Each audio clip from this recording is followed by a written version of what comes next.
Parliament, I spoke about the concept of the rise of the digital surveillance state. Now, it's a serious topic and it's a serious matter and it requires more than we've got time for today. But I'm down here in the city of Unley in Haywood Park in South Australia to show you exactly what I'm talking about, the concerns that I've got about where this all goes. Have a look behind me. This is a screen down here in the park, which looks pretty innocuous, I've got to say. You know, you've got information, you can come up and you can find out about the area, how it was named, the forebearers and all that sort of stuff.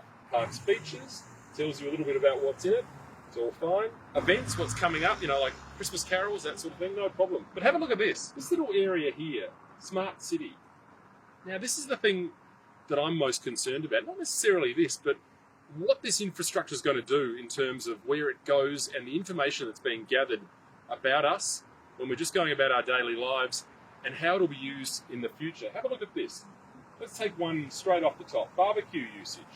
This will tell us, it loads up, reportedly loads up, all the information about how the barbecues are being used in the area. Now, so what, you might say? Well, let's assume in a world not far from now, your government has declared a climate emergency. By the way, your government's done it here in South Australia already, which is a lunatic nonsense. It's just absolutely crazy.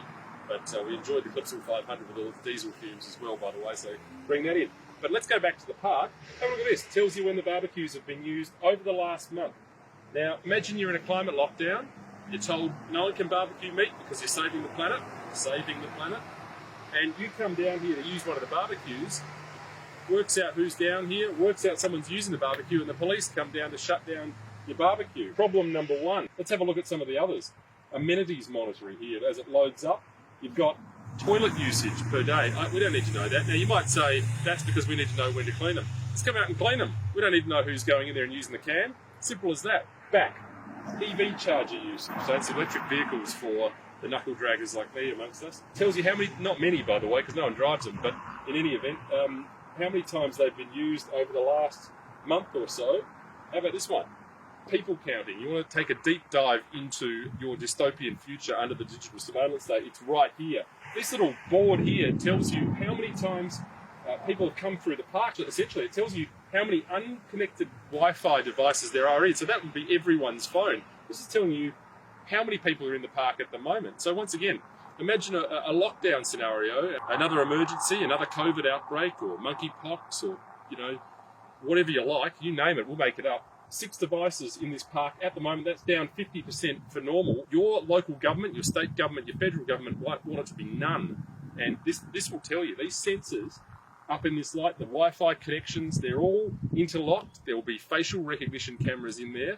So, you know, don't think you're just going to leave your phone at home. The cameras will pick you up in future. All seems very innocuous, but the reality here is what we are seeing is the very real and very, very, in my view, concerning future for how we go. These areas are all going to be geofenced, and there's going to be more data about you out there and what you do per day. And I hear people saying, I've got no problem with any of this, I don't do anything wrong. Well, that all depends on whether or not your government has the same viewpoint as you. And we've seen this played out in the last 18 months through the COVID period. I've got to tell you, I don't like this at all. Looks pretty innocuous, but to me, there's a bigger, badder future that comes with it. Make sure you're thinking about this, make sure you're talking to your friends about it, and make sure you're telling your politicians that you don't want a social credit style system like currently rolling out over in China with the CCP. We don't want to go anywhere near this. I have a bad feeling this is where we're headed.